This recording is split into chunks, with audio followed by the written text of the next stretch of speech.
అందరికీ నమస్కారం.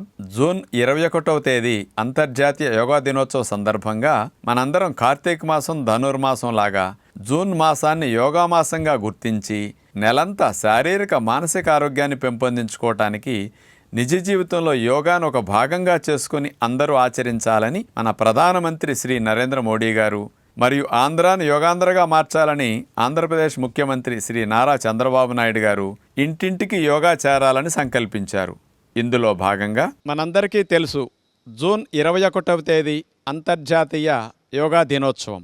ఆ ఒక్కరోజే యోగా ప్రాక్టీస్ చేసి ఇతర రోజుల్లో దీన్ని వదిలేయకుండా ప్రతింటిలోనూ యోగా ఒక జీవన విధానం కావాలని నేను డాక్టర్ తేజస్విని మనోజ్ఞ గారు ఇద్దరం కూడా మీకు మీ కుటుంబ సభ్యులందరికీ స్వయంగా యోగా చేయిద్దామని మీ ఇంటికి వచ్చేసాం. మీ అందరికీ ఆయురారోగ్యాలు ఆనందం మంచిగా లభించాలని యోగ విద్యను సులభంగా మీరు ఇంట్లో ఆచరించటం కొరకు బయటికి వెళ్ళటానికి సమయం లేని వారికి కూడా ఈ యోగా ప్రాక్టీస్ని ఒక గంట సేపు మేము అందించబోతున్నాం. ఈ గంట సేపట్లో మేము సూక్ష్మ వ్యాయామాలు, సూర్య నమస్కారాలు, 3 రకాల ప్రాణాయామ విద్యలు, ఒక 7-8 యోగాసనాలు, ఇలా అన్నీ ఈ గంట సేపట్లో మేము చూపించబోతున్నాం.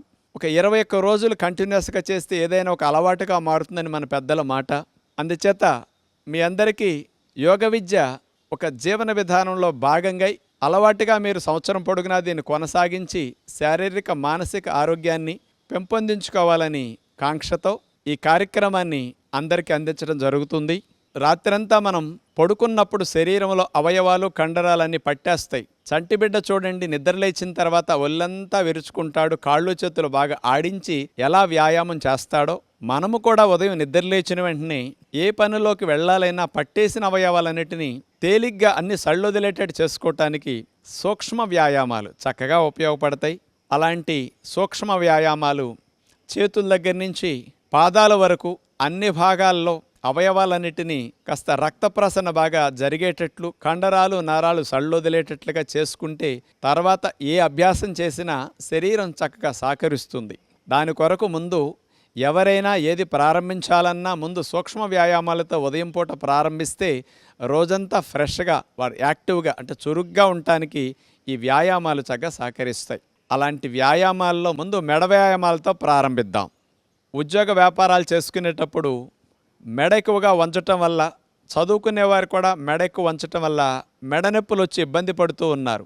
అలాంటి మెడ నొప్పులు రాకుండా ఉండాలన్నా, వచ్చిన వారికి చక్కగా తగ్గాలన్నా ఈ మెడ వ్యాయామాలు అలా చేయాలి.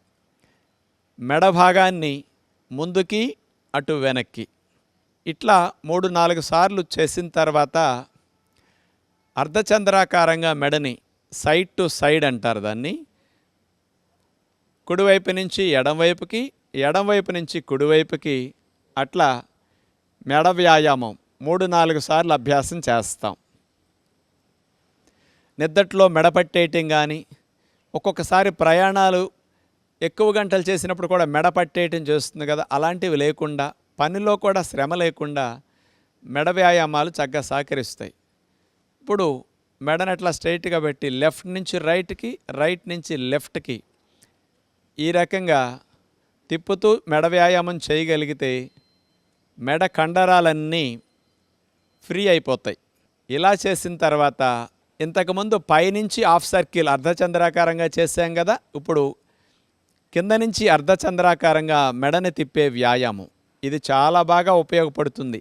మెడ కండరాలు బలపడతాయి.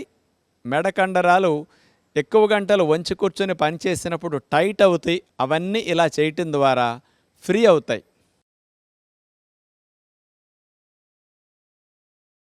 ఇలాంటి మెడ వ్యాయామాలు పూర్తయిన తర్వాత చేతి వేళ్ల వ్యాయామాలు. కొంతమందికి కంప్యూటర్ ఎక్కువగా వాడటం వల్ల కానీ, రాయటం వల్ల కానీ చేతి వేళ్ళు కూడా కాస్త పట్టేయటం, నొప్పులు రావటం జరుగుతూ ఉంటుంది.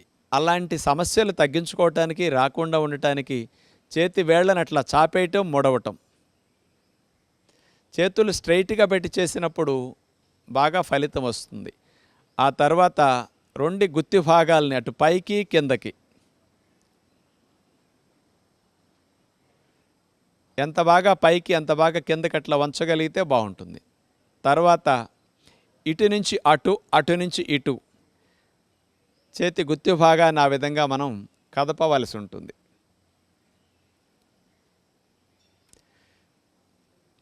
రెండు చేతి గుత్తి భాగాల్ని క్లాక్ వైజ్ అట్లా తిప్పాలి, గడియారం ముళ్ళు తిరిగినట్లుగా.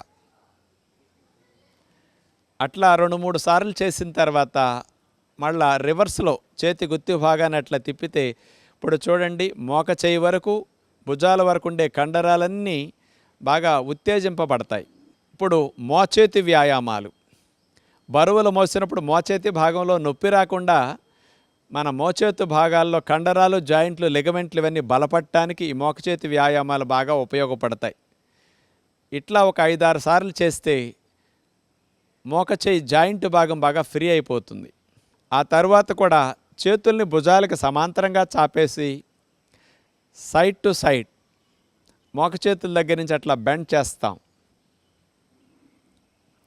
ఇలా ఒక 5-6 సార్లు చేసిన తర్వాత షోల్డర్ రొటేషన్, భుజాల వ్యాయామం. గుండ్రంగా సున్నా చుట్టినట్లుగా భుజాన్ని మనం అట్లా 2 భుజాలని అట్లా గుండ్రంగా తిప్పాలి. దీనివల్ల ఫ్రోజన్ షోల్డర్ సమస్య రాకుండా ఉంటుంది. వయసు పెరిగిన మీకు గూడు నొప్పులు లాంటివి రాకుండా ఉంటాయి. అలా 3-4 సార్లు చేసిన తర్వాత యాంటీ క్లాక్ వైజ్ లాగా మళ్ళీ రివర్స్లో భుజాలను అట్లా గుండ్రంగా తిప్పుతాం.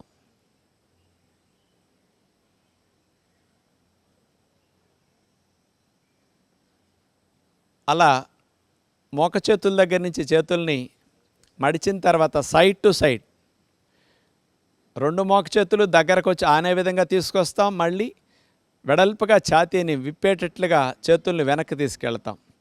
దీనివల్ల శ్వాసక్రియ బాగా జరుగుతుంది. రిబ్స్, ఇంటర్కోస్టల్ మజిల్స్ ఇవన్నీ కూడా చక్కగా ఫ్రీ అయిపోతాయి. 2 చేతులు వేళ్ళని భుజాల మీద పెట్టేసి ఒక చేయి పైకి ఒక చేయి కిందకి అట్లా ఆల్టర్నేటివ్గా చేతి మూమెంట్ ఇట్లా చేయవలసి ఉంటుంది. ఇట్లా ఒక 3-4 సార్లు చేస్తే భుజాల కండరాలు ఇవన్నీ కూడా ఆరోగ్యకరంగా మారతాయి. ఇక సైడ్ స్ట్రెచ్ మనం చూడబోతున్నాం. ఒక చేతిని పైకి లేపి మరో చేతిని కాలు పక్కమట పెట్టేసి అట్లా ఒక సైడ్కి సైడ్ బెండ్ అవుతాం. నెక్స్ట్ మళ్ళా ఇటు లేపి అటు వంగుతాం. నడుము ప్రక్క భాగాల్లో కొవ్వు కరగటానికి, ఆ భాగాలు కాస్త ఫ్రీ అవ్వటానికి, నిద్దట్లో పట్టేసే భాగాలన్నీ కూడా ఫ్రీ అవ్వటానికి ఈ వ్యాయామం బాగా పనికొస్తుంది. నడుము నొప్పులు కూడా రాకుండా ఈ స్పైనల్ ట్విస్టింగ్ కూడా చాలా బాగా ఉపయోగపడుతుంది. 2 చేతులను అట్లా చాపేసి నడుముని కుడివైపు నుంచి ఎడమవైపుకి, ఎడమవైపు నుంచి కుడివైపుకి అట్లా మనం ట్విస్ట్ చేస్తాం. కాళ్ళు కదలకుండా స్ట్రైట్గా పెట్టి నుంచున్న తర్వాత మాత్రమే నడువుని ఇట్లా తిప్పితే ఫలితం బాగా వస్తుంది. కాళ్ళు కదిలితే ఫలితం ఉండదు. ఆ తర్వాత స్కూల్లో మనందరికీ డ్రిల్ చేసే మంచి ఎక్సర్సైజ్ త్రికోణాసన ఎక్సర్సైజ్. కాళ్ళను వెడల్పుగా పెట్టి 2 చేతుల్ని భుజాలకు సమాంతరంగా చాపి త్రికోణాసన ఎక్సర్సైజ్. స్కూల్లో మనందరికీ డ్రిల్ చేపిస్తారు కదా, కుడి చేత్తో ఎడమ పాదాన్ని తాకటం, ఎడమ చేత్తో కుడి పాదాన్ని తాకటం, అట్లా ఆల్టర్నేటివ్గా నడుముని అట్లా ట్విస్ట్ చేస్తూ చేయవలసి ఉండే మంచి ఎక్సర్సైజ్ ఇది. ముడ్డిపోసల దగ్గర నుంచి మెడపోసల వరకు మంచి వ్యాయామం. ఆ తర్వాత 2 చేతులు లేపి గాలిని పీల్చుకుంటూ నడుముని వెనక్కి వంచి మళ్ళా గాలిని వదులుతూ కిందకి దిగుతాం. గాలిని పీలుస్తూ పైకి వెళ్ళాలి, గాలిని పీలుస్తూ ముందుకు వంచాలి. నడుము నొప్పులు, మెడ నొప్పులు ఉన్నవారు మాత్రం ముందుకు వంచేవి చేయకుండా వెనక్కి వంచేవి మాత్రమే చేయవలసి ఉంటుంది. ఇది నడుము వ్యాయామం లాగా చాలా బాగా ఉపయోగపడుతుంది. ఇలా 5-6 సార్లు చేస్తే బాగుంటుంది. 2 చేతుల్ని నడుముకి ఇరువైపులా అట్లా పెట్టేసి హిప్ రొటేషన్, తిరగలి తిప్పినట్టుగా మనం నడుము భాగాన్ని అట్లా గుండ్రంగా సున్నా చుట్టినట్లుగా తిప్పవలసి ఉంటుంది. ఒక 4-5 సార్లు అట్లా తిప్పిన తర్వాత మళ్ళీ రివర్స్లో నడుము భాగాన్ని అట్లా సున్నా చుట్టినట్లుగా అట్లా మనం తిప్పవలసి ఉంటుంది. తొంటి బాల్ జాయింట్ ఏదైతే ఉంటుందో అది మాత్రం ఫ్రీ అవ్వటానికి ఈ వ్యాయామం బాగా ఉపయోగపడుతుంది. ఇక మోకాళ్ళ వ్యాయామాలు. 2 కాళ్ళు దగ్గర పెట్టి మోకాళ్ళ మీద చేతులు పెట్టేసి అలా మోకాళ్ళ మీద ముందుకు బెండ్ అవ్వటం, మళ్ళీ స్ట్రైట్ అవ్వటం. మోకాళ్ళ మధ్యలో జిగురు పెరగటానికి, మోకాళ్ళు నొప్పులు బాగా తగ్గటానికి, నొప్పులు రాకుండా ఉండటానికి ఈ వ్యాయామం బాగా ఉపయోగపడుతుంది. చివరిగా ఇక పాదాల వ్యాయామం చూడబోతున్నాం. ఇట్లా సపోర్ట్ లేకుండా ఎవరైనా నుంచోలేని వారు పక్కన ఏదైనా గోడ కానీ, కిటికీ కానీ, ఏదన్నా స్తంభం కానీ పట్టుకుని ఇట్లా చేయొచ్చు. కాలి గుత్తి భాగాన్ని గుండ్రంగా క్లాక్ వైజ్ గడియారం ముళ్ళు తిరిగినట్లుగా తిప్పుతాం. 4-5 సార్లు చేసిన తర్వాత రివర్స్లో కూడా పాదాన్ని అలా గుండ్రంగా తిప్పుతాం. ఇట్లా 4 సార్లు 5 సార్లు చేసిన తర్వాత రెండో కాలు కూడా ఇలాగే పాదాన్ని గుండ్రంగా తిప్పవలసి ఉంటుంది. క్లాక్ వైజ్ ఒకసారి, యాంటీ క్లాక్ వైజ్ మరోసారి. గాలిని పీల్చుకుంటూ పాదాల మీద మనం పూర్తిగా పైకి లేవాలి. మళ్ళా చేతుల్ని దింపేస్తూ గాలి వదిలేస్తాం. మళ్ళీ గాలిని పీల్చుకుంటూ అట్లా పైకంటూ వేళ్ళ మీద లేవాలి. పాదాలకు బలం బాగా పెరుగుతుంది. వేళ్ళల్లో నొప్పులు బాగా తగ్గుతాయి. పైన ఎవరో మనల్ని పట్టుకుని లాగుతున్నట్లుగా మనం పాదాల మీద పైకి లేవాల్సి ఉంటుంది. బయటికి వెళ్ళి జాగింగ్ చేయటానికి అవకాశం ఉండదు కాబట్టి ఇంట్లోనే 3-4 రకాలుగా స్పాట్ జాగింగ్ మనం చేయొచ్చు. కాళ్ళ మొత్తానికి, పిక్కలకి, తొడలకి, మోకాల భాగానికి, పాదాలకి మంచి వ్యాయామం ఈ స్పాట్ జాగింగ్. అట్లా మోకాళ్ళు పైకి లేపి అక్కడే పైకి కిందకి కాళ్ళని ఆడిస్తూ చేతులు అట్లా పెట్టేసి శ్వాసలు దీర్ఘంగా తీసుకుంటూ స్పాట్ జాగింగ్. ఇట్లా కొంతసేపు చేసిన తర్వాత రోడ్డు మీద మనం పరిగెత్తేటప్పుడు ఎట్లా ఉంటుంది, అదేవిధంగా ఇంట్లోనే కదలకుండా ఒక ప్రదేశంలోనే అలా పరిగెడతాం.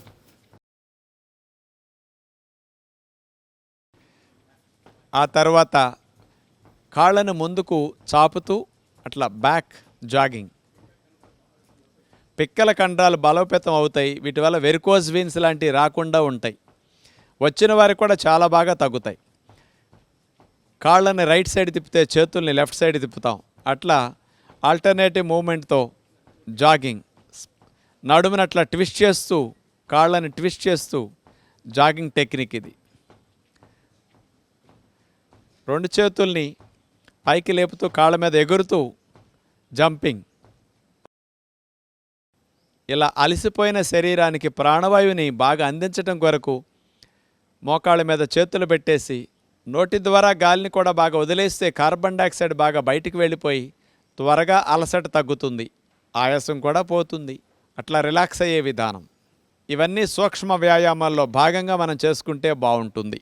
అలా మనం ప్రారంభంలో సూక్ష్మ వ్యాయామాలు పూర్తి చేసిన తర్వాత సూర్య నమస్కారాలు చేయటం శరీరం మొత్తానికి మంచి వ్యాయామం అవుతుంది. 12 ఆసనాలు ఒకదాని తర్వాత ఒకటి వేసి తీసుకుంటూ వెళితే ఒక సూర్య నమస్కారం అవుతుంది. మన భారతీయ సాంప్రదాయంలో మన ఋషులు అందించిన గొప్ప యోగ విద్యలో గొప్ప ప్రక్రియ సూర్య నమస్కారాలు.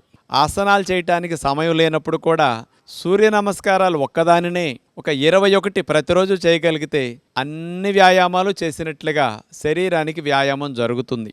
మరి సూర్య నమస్కారాల్లో నెంబర్ 1 ప్రణామాసన్.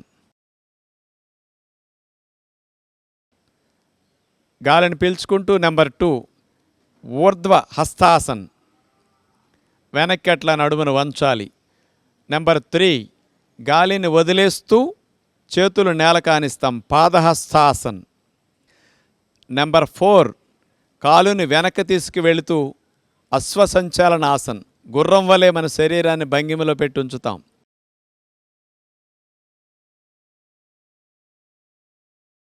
నెంబర్ 5 పర్వతాసన్. నెంబర్ 6 అష్టాంగ నమస్కారం. నెంబర్ 7 భుజంగాసన్. నెంబర్ 8 పర్వతాసన్. నెంబర్ 9 అశ్వసంచాలనాసన్.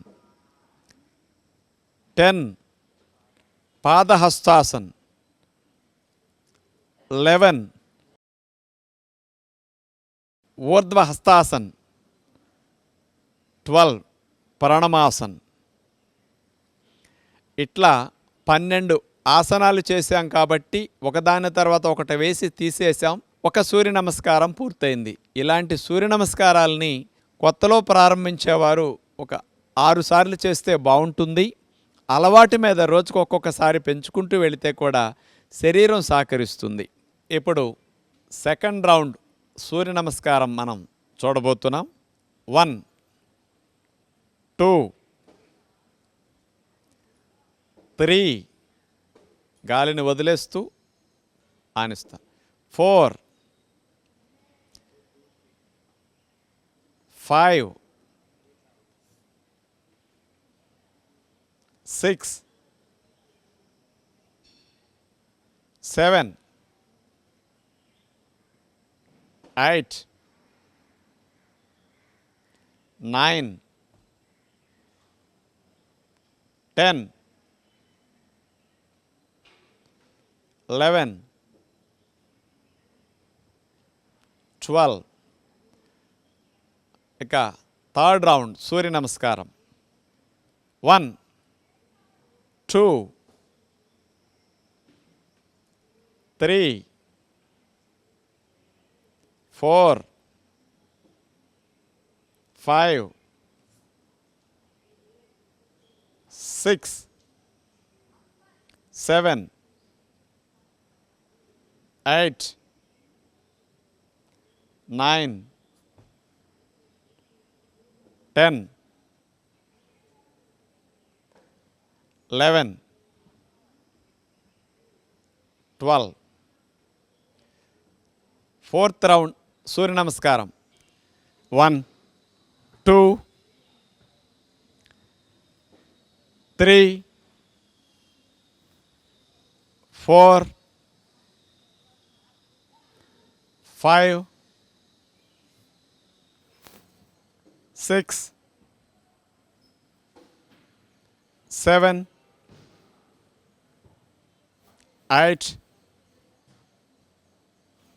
9 10 11 12. Fifth round. 1 2 3 గాలిని వదిలేస్తూ ఆనిస్తాం. 4 5 6 7 8 9 10 11 12. చివరిగా సిక్స్త్ రౌండ్. 1 2 3 4 5 6 7 8 9 10 11 12. ఇప్పుడు ప్రాణాయామాన్ని మనం అభ్యాసం చేయబోతున్నాం. ప్రాణాయామం చేయటానికి నడుము 90 degrees లైన్గా ఉండాలి. వజ్రాసనం అంటే నేను కూర్చున్న ఆసనాన్ని వజ్రాసనం అంటారు. మన ఋషులు పద్మాసనం వేసి కూడా అలా కాలు మీద కాలు వేసుకుని ప్రాణాయామం కూడా చేసేవారు. ఇలా వజ్రాసనం వేయటానికి కాళ్ళు నొప్పులు ఉన్నవారు, పద్మాసనం వేయటానికి శరీరం సహకరించిన వారు కుర్చీలో కానీ స్టూల్ మీద కానీ బల్ల మీద కానీ నడుము లైన్గా పెట్టుకుని కూర్చుని ప్రాణాయామం అభ్యాసం చేయొచ్చు. మానసిక ఆరోగ్యాన్ని పెంపొందించడానికి, ఊపిరితిత్తులు ఆరోగ్యంగా ఉండటానికి, రొంపలో కఫాలు శ్లేష్మాలు తగ్గటానికి, మన లంగ్ కెపాసిటీ బాగా పెరగటానికి ప్రాణాయామ విద్య గొప్ప విద్య. అలాంటి ప్రాణాయామాలు 3 రకాలుగా మనం అభ్యాసం చేయబోతున్నాం ఈరోజు. మూడిట్లో ముందుగా భస్త్రికా ప్రాణాయామం. గాలిని ఫోర్స్గా ఎక్కువగా తీసుకుంటూ ఫోర్స్ఫుల్గా వదిలేసే ప్రాణాయామం. చేతులు పైకి లేపుతూ గాలి తీసుకుంటాం, చేతులను వదిలేస్తూ గాలిని ఫోర్స్ఫుల్గా వదిలేస్తాం. అలా గుప్పులు మూసేసి 2 చేతుల్ని పైకి లేపుతూ గాలి తీసుకుంటాం. గాలిని ఫోర్స్ఫుల్గా వదిలేస్తాం. మళ్ళీ పైకి వెళ్ళేటప్పుడు పీల్చుకుంటాం, కిందకు వచ్చేటప్పుడు వదిలేస్తాం. ఈ టెక్నిక్ బయట అందరూ చూపించరు, కానీ ఇది లంగ్స్ చివరి భాగాల వరకు రిబ్స్కి, ఇంటర్కోస్టల్ మజిల్స్కి, రొంపలో శ్లేష్మాలు ఆవిరవటానికి, లంగ్ కెపాసిటీ బాగా పెరగటానికి, మీరందరూ కూడా సులభంగా చేయటానికి ఈ టెక్నిక్ చాలా బాగుంటుంది. ఇది మాడిఫైడ్ టెక్నిక్. ఇది అలా 5 నిమిషాలు 4 నిమిషాలు కనుక చేయగలిగితే మీరందరూ కూడా ముక్కులో ఉండే రొంపలు, ముక్కు బిగింపు, ముక్కులో రొంపలు శ్లేష్మాలు లాంటివి ఉన్నా, ముక్కు ఒకటి బిగిసి ఒకటి గాలాడుతూ ఉన్నా, అలాంటి సమస్యలు, తుమ్ములు, అలర్జీలు ఉన్నవారికి, సైనస్ కంప్లైంట్లు ఉన్నవారికి కూడా ఇలాంటి భస్త్రికలో అవన్నీ చక్కగా ఫ్రీ అవుతాయి. కాబట్టి ప్రాణాయామంలో ముందుగా ఇలాంటి చేయగలిగితే శ్వాస మార్గంలో ఉన్న అవరోధాలన్నీ కూడా మంచిగా తొలగటానికి ఈ ప్రాణాయామం మంచిగా ఉపయోగపడుతుంది. ఇక రెండో ప్రాణాయామం కపాలభాతి ప్రాణాయామం. గాలిని వదలటం మీద మన శ్రద్ధ పెట్టి 2 ముక్కు రంధ్రాల ద్వారా ఫోర్స్ఫుల్గా గాలిని వదిలేస్తూ ఉండాలి. డొక్క లోపలికి ఆటోమేటిక్గా గాలిని వదిలేటప్పుడు వెళ్ళిపోతూ ఉంటుంది. మీరు అక్కడ చేతిని గమనిస్తే మీ అందరికీ అర్థమవుతుంది. గాలిని వదిలేటప్పుడు డొక్క లోపలికి వెళుతూ ఉంటుంది. మన మనసంతా కూడా ముక్కు రంధ్రాల దగ్గర గాలిని వదిలేదాని మీద శ్రద్ధ పెట్టినప్పుడు కపాలభాతి ప్రాణాయామం బాగా వస్తుంది. ఇలా చేయటం ద్వారా ప్యాంక్రియాస్, లివర్, ప్రేగులు, పొట్ట వీటన్నిటిలో కూడా మంచి కదలికలు వస్తాయి. వాటన్నిటికీ మంచి మసాజ్ చేసినట్లు అవుతుంది. బ్లడ్ సప్లై బాగా ఆ భాగాలకు బాగా పెరుగుతుంది. ముక్కు రంధ్రాల్లో ఉన్న అవరోధాలు కూడా బాగా తొలగిపోవటానికి ఈ కపాలభాతి ప్రాణాయామం బాగా ఉపయోగపడుతుంది. ఇట్లా ఒక 5 నిమిషాలు 10 నిమిషాలు కూడా కంటిన్యూ చేయొచ్చు. అలవాటు మీద మీరు సాధన పెంచుకుంటూ వెళితే ఎక్కువ నిమిషాలు కూడా దీన్ని చేయగలుగుతారు. జీర్ణకోశ సంబంధమైన సమస్యలు తగ్గించడానికి కూడా ఈ కపాలభాతి ప్రాణాయామం అద్భుతంగా పనికొస్తుంది. ఇట్లా 2 నిమిషాల సేపు 3 నిమిషాల సేపు కపాలభాతి ప్రాణాయామం చేసిన తర్వాత ఒక అర నిమిషం రిలాక్స్ అయ్యి మూడో ప్రాణాయామంగా అనులోమ విలోమ ప్రాణాయామం మనం ప్రాక్టీస్ చేస్తాం. కుడి ముక్కు ద్వారా గాలి తీసుకుని ఎడమ ద్వారా వదిలేస్తాం. ఎడమ ద్వారా గాలి తీసుకుని కుడి ద్వారా వదిలే ప్రాణాయామమే ఇది ఆల్టర్నేటివ్ బ్రీతింగ్ ప్రాణాయామం.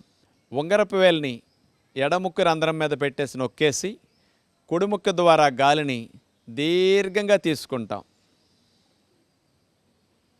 పీల్చటం అయిన తర్వాత కుడి ముక్కు రంధ్రాన్ని నొక్కేసి ఎడమ ద్వారా వదిలేస్తాం. మరలా ఎడమ ద్వారా గాలిని దీర్ఘంగా పీల్చేసి కుడి ద్వారా వదిలేస్తాం. ఇలా ఒకసారి చేయటం అయింది.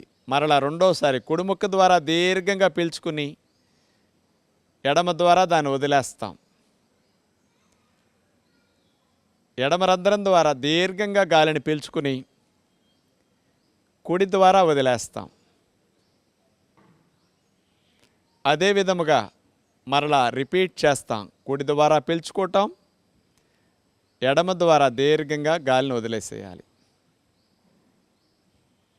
మరలా ఎడమ ద్వారా పీల్చుకుని కుడి ద్వారా వదిలేస్తాం.